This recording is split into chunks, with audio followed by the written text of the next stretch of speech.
First, I'd like to tell you a little about myself again. So as Raina said, I'm 43 years old and I'm originally from Wales in the UK.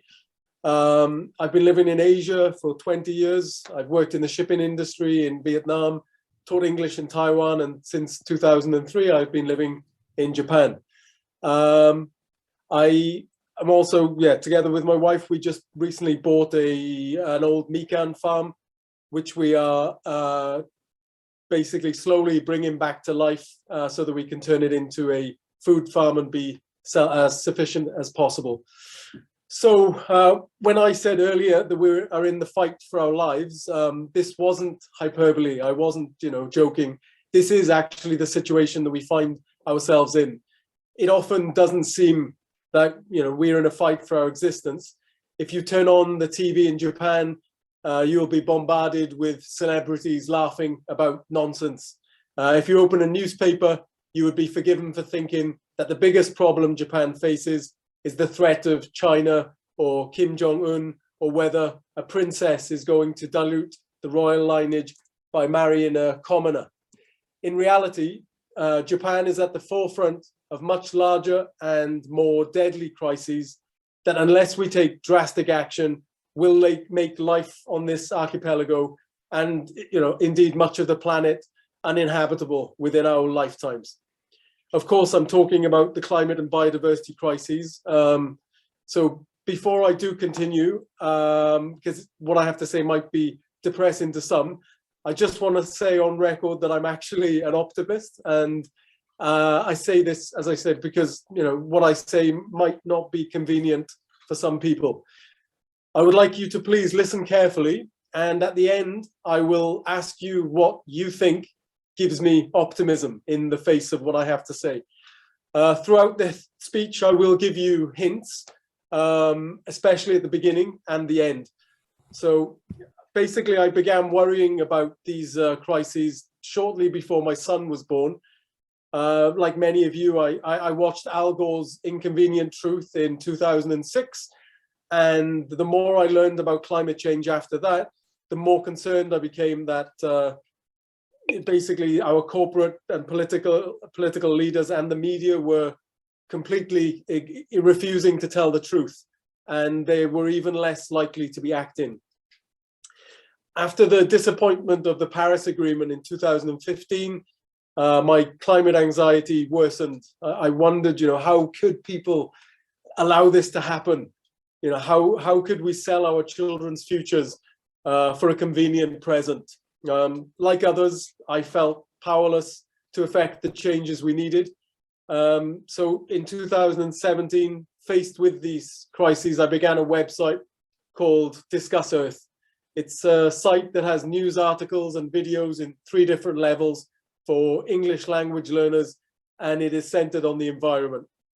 Of course, it was something small, but the action felt good, and it helped to reduce my anxiety a tiny bit, even though obviously I knew I was probably having absolutely no impact. In 2018, I started a new website called foodfacts.jp. This website aims to translate news about the impacts animal agriculture is wreaking on our environment and our health. I started Food Facts purely out of frustration with the Japanese media, who seem to refuse to educate people about the impacts their food choices have on our planet and health. There isn't a day that goes by without foreign media focusing on Amazon fires or river pollution, methane emissions from cows, etc. But in Japan, it's as if animal agriculture is non-threatening. Making this site led me to give presentations to Tokyo Vegan and universities. Again, the action I was taking felt good, and it lessened my anxiety a little bit. I was beginning to see a little pattern emerge. I continued to engage people face to face, but I continued to feel despondent when I did so. And after banging my head against the wall of apathy, a group emerged in London. They walked into the offices of Greenpeace and demanded that they tell the truth. I was ecstatic to find that there were a whole load of people who felt just like me. I wasn't alone. This group was Extinction Rebellion. And a month later, I had made a Facebook Extinction Rebellion group and page on Facebook. I waited for about a month, and slowly a number of people started liking the page and joining the groups. We began having weekly meetings, and a number of us took small actions. But what we found was that the actions of Extinction Rebellion in the UK would not work in any way if copy and pasted in Japan. We also thought that it was necessary to get Japanese leadership. We were mostly foreigners, and we felt and do feel that any grassroots action has to be led by Japanese. XR Japan now has around 1,000 members, but our largest problem in Japan is the lack of awareness. It is unfortunately quite frightening that the majority of people here really don't understand the severity of what in late 2018, I decided to write a book, The Crises We Face, in the hope that others like me would take the action that is vital. I was driven largely by the future that my son faces, and this is why I called the book Dear Indy. My son's name is Indy. So I said it would fight for our lives earlier, and I'm sure there are those of you who might be watching this thinking, what's this guy talking about, you know? And maybe my anxiety is perhaps a little over hysteria. So I'm going to explain to you now some of the things that I found when I was searching for my book, Dear Indy. The first thing that I found was that the Intergovernmental Panel on Climate Change, the IPCC, which is the number one place to go to for information about climate change, all of their reports were actually watered down to meet a consensus, to get the US, Saudi Arabia, Japan, Australia, Russia, and other petrostates on board. They are intentionally very, very conservative. In the media, you often hear people, talk about the planet possibly becoming 3 degrees warmer by the end of the century. And when I hear this, probably like many others, I feel like, oh, that's all right. 3 degrees is nothing. But really, 3 degrees is a huge thing. It's massive. I mean, if you just look at what is happening already at 1.2 degrees, 3 degrees is going to be disastrous for all species on this planet. More importantly, though, about the IPCC reports is that there are intentionally no tipping points included in their climate modeling. How can there be? Because we don't really know where they are. So just because they're not included in the modeling, it doesn't mean that we should be ignoring their existence. Actually, we need to be acting as if we may breach them in the next decade or tomorrow, actually, because we likely are going to. I mean, how can I say likely if we don't know where they are? Well, let's take a look first at the Arctic. The Arctic is largely responsible for managing the weather for the Northern Hemisphere.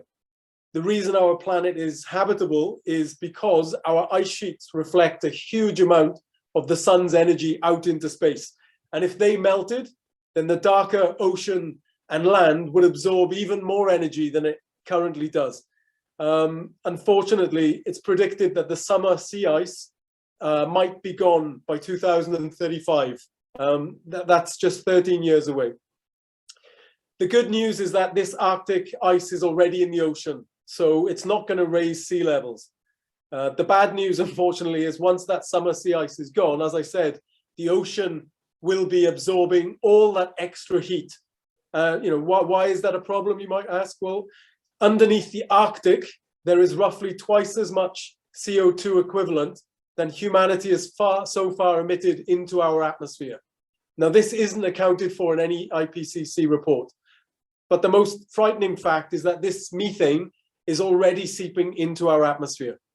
While we have warmed our planet on average by 1.2 degrees, the temperature in the Arctic has risen by around 3 degrees, and methane is already being emitted.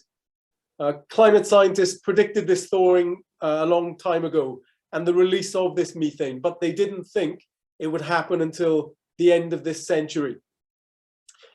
Unfortunately, they were wrong. It's already happening, and it's causing houses to collapse. Viruses from dead bodies that have been in there for hundreds of years are being exposed, and a vicious cycle or positive feedback loop is occurring. So when large amounts of methane reach our atmosphere, they will warm our planet even further, and this will lead to more methane being emitted and further warming. This is a positive feedback loop. Now, how much methane will be emitted and how quickly depends on what we do this decade. Ignoring the threat of Arctic methane would be an error of massive, massive proportions. Unfortunately, by focusing on 2050, which is what our leaders are doing, that is exactly what we are doing. Another ice sheet is Greenland, and as you probably know, Greenland is also astonishingly around 280 billion metric tons of fresh water melts into the surrounding seas every year and raises global sea levels by more than a millimeter. In a single day in July 2021, enough ice melted into the ocean to cover the state of Florida in 5 centimeters of water. The pace of melt is increasing year by year, and if Greenland melts, then global sea levels would rise by around 7 meters. Until a decade ago, Antarctica was considered to be fairly stable, but ice is retreating here 6 times faster now than it was in the 1990s. The coldest part of our planet recorded 20.75 degrees Celsius this year, and scientists also worry that the melting here might be rapid and unstoppable. Research now states that even if we were to keep global warming at 2 degrees, then Antarctic melting will continue and contribute around 2.5 meters of sea level rise.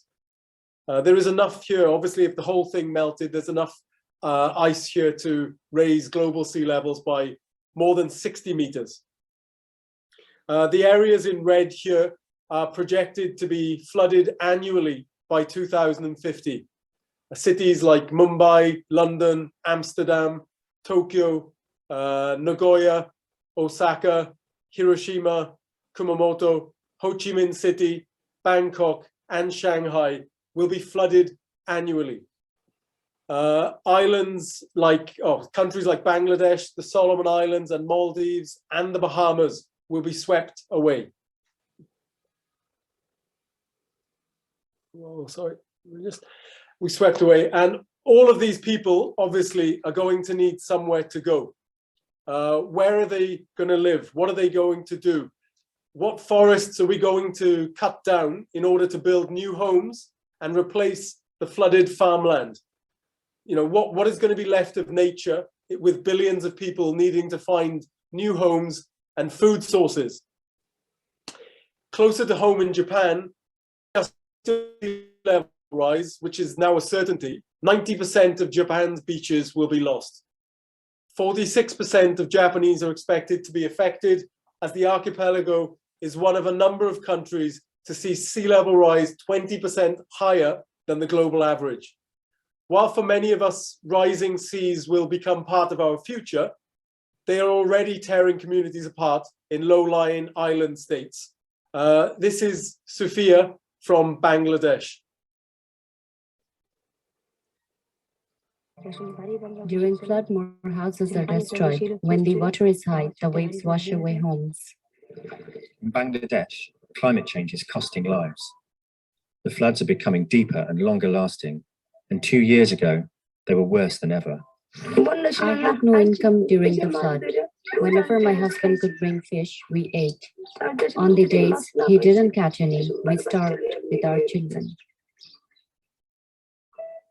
As the floodwaters poured into Sophia's home, she turned to nurse her newborn baby. In that instant, her 5-year-old son was carried away by the flood. I left my baby with my daughter and jumped into the water thinking, my son isn't there anymore.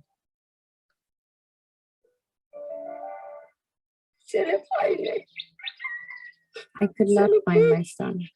I searched so hard. I cannot speak when I think about him. I could not bury my son.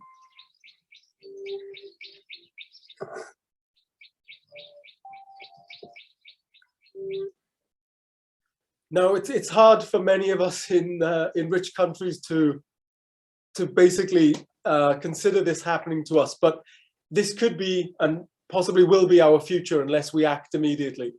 Of course, the melting ice caps are a result of the rapid warming our activities have caused. So far, the planet, as I said, has warmed by about 1.2 degrees on average, but heat records have been shattered all over the planet this year. The World Meteorological Organization says that the warmest 6 years on record have all occurred since 2015. Anthony Arguez at NOAA's National Centers for Environment Information in Asheville, North Carolina, warns that after the last 5 years, we've really separated ourselves from the past. And he adds, it looks pretty likely that we're going to have a whole lot of top 10 years. So we're on target to hit 1.5 degrees around 2032, and then 2 degrees sometime in the 2040s. So when many of you are my age, the temperature will likely be another degree hotter than now on average. What is life going to be like at 2 degrees of warming?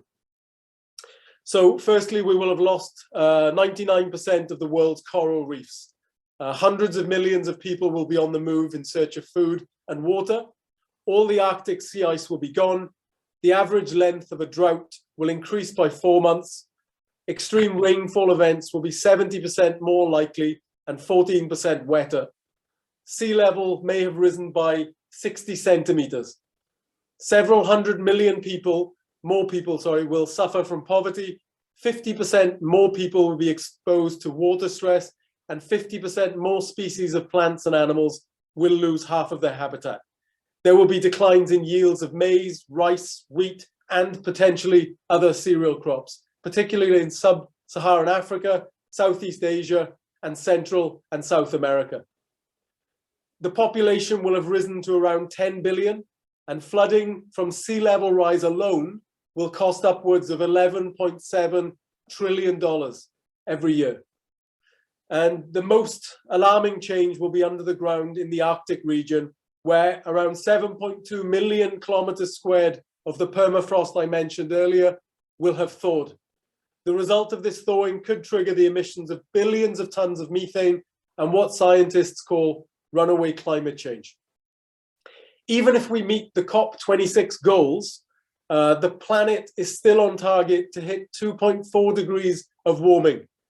The unfortunate truth is our emissions are still rising, and even after the economy was halted due to COVID-19, rather than decrease by 46%, as the IPCC says is necessary, they are projected to rise by 16% by 2030.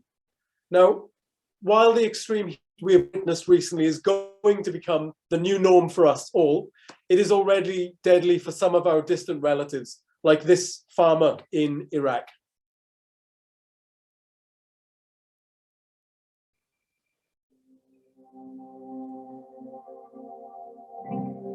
هاي الأرض كانت من أخصب التراب للزراعة.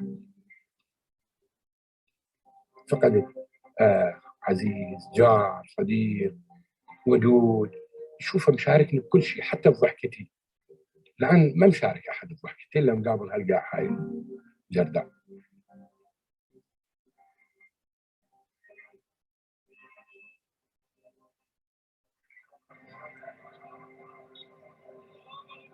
بسرعة بسرعة أخويا بسرعة، ترب.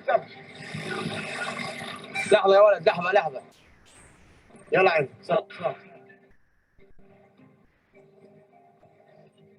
هسه درجة الحرارة عالية، يعني اليوم أبسط مثال اليوم 56، يعني ذاك اليوم عبرت يمكن 60.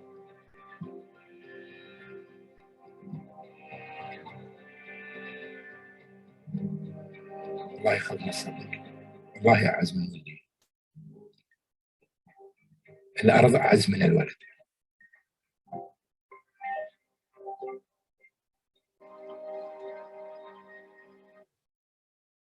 So 50 degrees Celsius, not much is going to be able to live there.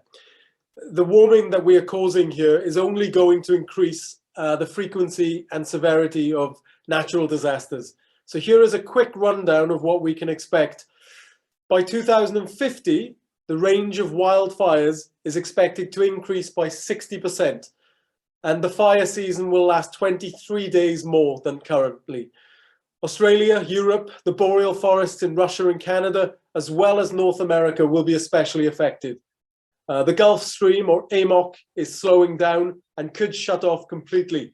Now, this is the ocean current that keeps the UK and Ireland from freezing over in winter. This will impact Africa, the US, the Amazon rainforest, and even Antarctica. Storms are already dropping between 5 and 10% more rain than previously, and in Asia, they have intensified by 12 to 15%. The number of Category 4 and 5 storms has doubled since 1970. Asia is home to 99 of the 100 most vulnerable cities on Earth, and the loss to life could be enormous in the coming decades as the tides surge, the winds rush, and the rains lash at both cityscapes and rural areas straddling the coast. The poorest will be hit hardest, and even at just half a degree of increased warming, 1.5 billion will be at high or extreme risk, according to a risk assessment carried out in May this year. The African continent will be hammered by devastating floods and storms, leading to considerable disruption to farming. The population on the African continent is the fastest growing, with annual rates of 2.5%, more than double that of any other landmass. As more and more people are added to the population, intense storms, flooding will damage vital food crops. Western and Central Africa will be the worst hit, with Niger, Nigeria, and the Democratic Republic of Congo among the most vulnerable to flooding. Scientists predict that the severe rainfall witnessed today will become 7 or 8 times more frequent by the end of the century.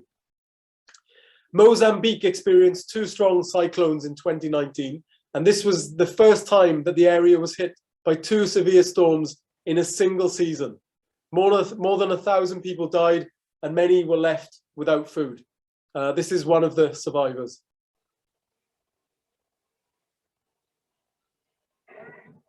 Those seriously affected by the cyclone are in displacement camps, but some stayed behind. Since I have many kids, I found it hard to go there. 32-year-old Ida has 9 children to feed, so it's back to business, selling smoked fish in a Beira market. But she's not earning enough. There is no money. The cyclone took all the money. People don't have enough to buy food. They don't get enough to eat. Aida João, Julia Tomo, Ana Pires and Julia Basopa are some of the many women fending for their families and communities after the storm. But they're not giving up. Too many people rely on them. So everything that I've said so far is leading us in a dangerous direction. We've got rising temperature means higher sea levels. Rising sea level means less land equals less food. It is possible that multiple bread basket failures around the world could raise food prices sky high and lead to mass starvation. While food production will be impacted by extreme heat and record-breaking storms, the biggest hurdle to growing food will be too little water. According to the UN, 1.8 billion people will face water scarcity by 2025. By 2030, almost of our population could be water stressed. Professor Benjamin Sovacool, Aarhus University in Denmark, predicts the world will run out of water by 2040 if we don't make urgent changes. So when you hear people like me talk of mass starvation and billions of people dying, this is what we're talking about. Increased heat, super strength storms, massive flooding and severe droughts. It means growing food for a growing population, which is projected to hit 10 billion by 2050, is going to be extremely difficult. This is why senior scientists are warning us that urgent and far-reaching action is needed to avoid the deaths of billions of people. Hans-Joachim Schellenhuber, Director Emeritus of Germany's Potsdam Institute for Climate Impact Research, stated that at 4 degrees of warming, Earth's carrying capacity estimates are below 1 billion people. Kevin Anderson from the UK's Tyndall Centre for Climate Change concurred that only about 10% of the planet's population would survive at 4 degrees. If anyone has seen David Attenborough's documentary on Netflix, I highly recommend it, Breaking Boundaries, you will be familiar with Johan Rockström, the director of the Potsdam Institute. And he states that it's difficult to see how we could accommodate 1 billion people, or even half of that. There will be a rich minority of people who survive with modern lifestyles, no doubt, but it will be a turbulent, conflict-ridden world. So far we have looked at the impacts of human-caused global warming. But what of the equally pernicious destruction of nature that our species has been perfecting over the past 10,000 years? Let's have a quick look at the statistics. We are now losing approximately 2.5% of insect mass each year. If these declines continue at this pace, we will lose 1/4 of all species in the next 10 years, and then half of all species in 50 years. And within 100 years, we will have lost all insect species on the planet. We are losing 30 soccer fields of soil every minute. And in the past 150 years, half of our topsoil has disappeared. A centimeter of topsoil takes around 300 years to form, and the UN predicts it will all be gone by 2074. Professor Jane Rickson from Cranfield University warned that the thin layer of soil covering the Earth's surface represents the difference between survival and extinction for most terrestrial life. Our oceans are on the brink of collapse. Very soon, we will have more plastic in them than fish. The industrial fishing industry not only creates around 46% of the plastic pollution in the Great Pacific Garbage Patch, but it destroys entire ecosystems by taking millions of sharks, seabirds, turtles, whales, and dolphins as bycatch. Through taking trillions of fish from the oceans every year, we are removing prey from larger animals, and this is leading to massive problems on reefs and in underwater forests. 1/3 of the fish caught are fed to farmed animals on land. Back on this land, we are destroying an American football field of forests every 6 seconds. We are killing wild animals at a similar rate. Since the 1970s, we have wiped out 60% of all animal populations, and a further 27% are at risk of extinction. Populations of vertebrate animals, mammals, birds, and fish, declined by 52% from 1970 to 2010, and then by 2016, in just 6 years, the decline had accelerated to 68%. If this trend continues, how long will it be before we straddle the earth alone with only farmed animals and cats and dogs as company? Around 273 species go extinct every day, and that's between 1,000 and 10,000 times the normal extinction base rate. In total, we have killed 83% of wild mammals. Humans and the animals we keep to eat now account for 96% of all mammal biomass. Wild mammals account for just 4%. The situation is mirrored in the sky, where 70% of avian biomass is made up of chickens and other poultry. Just 30% of birds are free to fly. So everything I've stated thus far is leading us in a fairly obvious direction. We've got increased storms, droughts, flooding, freshwater depletion, dying soil, dying oceans, dying forests, decreased farmland, and a growing human population spells the breakdowns of societies. So when might this happen? The reports vary, but not by much. The Pentagon predicts that the American military will collapse by 2040. Anglia Ruskin University's Global Sustainability Institute also says 2040. A report from Breakthrough National Center for Climate Restoration is a bit more generous. They give us until 2050 before our societies cannot cope. A research paper from Melbourne Sustainability Society Institute found that a relatively rapid fall in economic conditions and the population could be imminent. So we have got this far, and I hope you now understand the severity of the situation that we face. The truth is, The people who are going to suffer the most and the quickest because of the climate and biodiversity crises are those in the global south.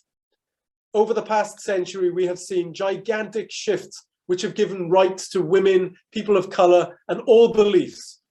If we allow our ecosystems, climate, and societies to collapse, we face reversing all of this progress that we've worked so hard to achieve. When people have no food and water, there will be no human rights, let alone any other rights. There will be no peace, actually. Now, I feel it is necessary to tell you all this because if I didn't, how would you understand the scale of the crises and the amount of time that is an effort that is necessary to get us out of the mess that we are in? So let's take a look at what we need to be doing.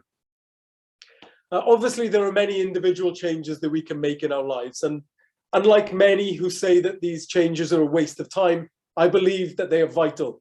We should all be cycling where we can, giving up on flights unless we have to, and only buying necessary items. But the biggest individual change we can make is to eat plant-based diets. This is the one individual change we can make that will actually make a dent in both crises, the climate crisis and the biodiversity crisis. I will admit here that I am vegan. I have been for 6 years since I learned how animal agriculture was destroying our planet. Put simply, we use 43% of our ice-free land on Earth for animal agriculture, but it only provides 18% of our calories and 37% of our protein. The 3% of land that is used to grow crops for human consumption provides 82% of our calories and 63% of our protein. Animal agriculture also contributes more fossil fuel emissions than every plane, truck, car, train, bus, ship, and bike on the planet. If we made the change to plant-based diets, we could reforest this grazing land, and the trees, roots, and soil could then sequester more than enough carbon to get to the safe limit of 350 parts per million CO2. These forests would then allow nature to rebound and the earth to flourish. This simple dietary change could allow us to leave 50% of planet Earth to nature. The oceans, of course, would also rebound very quickly if we left them alone to do what they do best. Animal agriculture also accounts for 29% of freshwater use. You can see from this graph how water-intensive animal products are compared to plant-based. In our brave new world, we need to conserve our precious water supplies, and feeding them to 70 billion farmed animals doesn't make a lot of sense. We can all be part of a grassroots movement to a plant-based world, and we don't need to wait for our leaders. This change is already happening around the world. The energy we use to fuel our bodies is as important as the fuel we use to power our economy. Another change that we need to make is to talk about the crises we face. We need to face up to the challenges, not escape from them. Now, I work at a school, and I'll be honest, I never ever hear anybody talking about these problems. It's amazing to me. Everyone cares about the students, but they don't talk about these problems. And what we need to do is to start talking about them, to normalize this. We need to look around and see what we can do. We need to join groups like Fridays for Future and Extinction Rebellion, because individually we are weak, but in unity we do have strength. When it comes to revolution, peaceful civil disobedience is twice as likely to succeed as violent protests, and research from Harvard shows that every peaceful movement that attracts the support of 3.5% of the population is successful. So let's take a look at a few people who are getting involved in the challenges we face. So I'm sure you all know Greta. Well, Miss Thunberg spent 5 years locked in her own mind, unable to speak with anyone but her parents after she learned of all the problems that I've talked about today. Then she said, "How dare you?" and sat down alone, aged 15 years of age, outside the Swedish parliament. Now, there are over 250,000 young people from 379 cities in 81 countries on the streets shouting, "How dare you?" with her. She has been nominated for a Nobel Peace Prize and is one of the most famous people on the planet. You just need knowledge and a good idea, and away you go. So while Greta has been busy raising awareness and embarrassing world leaders, 27-year-old Dutchman Boyet Slat has been hard at it in the science lab, attempting to empty the oceans of plastic. Boyan first became aware of the plastic problem while diving in Greece in 2011, and by 2014, as a raw 19-year-old, he began thinking about a solution to the problem. At first, he couldn't find any sponsors to help with his project, but after giving a TEDx talk in 2013, he went viral. The Ocean Cleanup launched the first plastic catching device in 2018, and 2021, one of the devices was able to haul 9,000 kilograms of trash out of the Pacific. Obviously, we're going to need many, many more of these devices to make any impact, but a young man with a vision has given us a solution. Closer to home, climate activist Shina Tsuyuki is giving talks to school children in Japan. So far, she's spoken to more than 15,000 people, and she plans to connect with 210,000 people across all 47 prefectures. She tells them how consumer choices can help to shift the status quo. Robin Takashi Lewis and Mariko Maktia also saw a problem with plastic and took a different approach to Boyan Slat. They focused on stopping plastic ending up in the ocean in the first place. They developed an app called MyMizu that shows people where they can refill water from 200,000 water refill points around the world. They also help people live more sustainably by providing creative educational experiences. So the reason I highlight these individuals is that they all have very different skill sets. We all do, and we need everybody's help to get where we need to go. Some people will raise awareness and some people will start movements. Others will innovate, and we need both. We certainly need technology, but we also need behavior change. What we need to understand is that our political and business leaders are not going to act unless we force them to. Change always comes from the grassroots.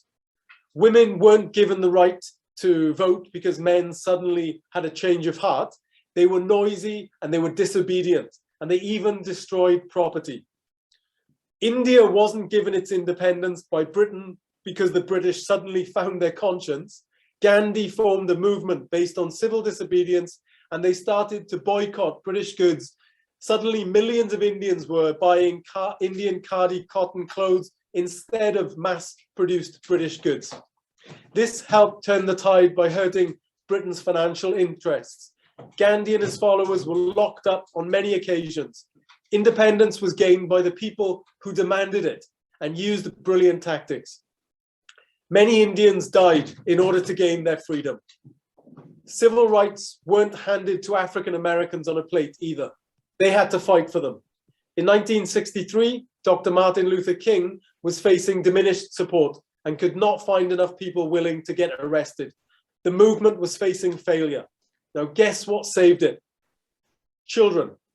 1,000 of them skipped school in Birmingham, Alabama, and joined the protests on May the 2nd. And within days, more than 2,000 children had been arrested for peacefully protesting. Seeing their kids attacked by police dogs and locked in police vans galvanized the adults who came out in large numbers. And just a year later, President Lyndon B. Johnson signed the Civil Rights Act of 1964. So can anyone guess why, after saying all of this, that I am still optimistic? Does anyone have an idea? Basically, because I'm active. If I wasn't active, I would be in despair and I would probably just try to ignore everything. But through my action, I found hope. Hope by itself is absolutely useless. It's never gotten anybody anywhere. Action is the only thing that affects change. Now, just as we do now, these people faced massive challenges, but together they prevailed. The future has not yet been decided, and my generation and yours are the first generations to be aware of these problems, and we are the last to have any chance of fixing them. I have told you all of this for a reason. If I hadn't, who would have? Look around your campus. look at the Japanese media. Would you find this information there? If the answer is no, we find an added problem. We aren't being told the truth. Now, this is where all of you come in. We need to make connections across our globe. We cannot rely on the media or our politicians to fix this. We have to rely on each other. We have the tools now to connect with each other from all corners of the world. We need to share information with each other, tell each other what is happening, what projects we're working on, what is working, what isn't. We need to collaborate and innovate like our futures depend on it, because they do. Humanity has never before faced such danger, but we have the opportunity to build a better, stronger, more sustainable and more just society for all, regardless of color, regardless of gender, regardless of religion. We have the chance to build a new world for ourselves and the generations who come after us. What we do in the next decade will shape the world for centuries to come. So my message to you is, let's find our voices, let's share knowledge, and let's be part of the solutions. Ladies and gentlemen, thank you very much.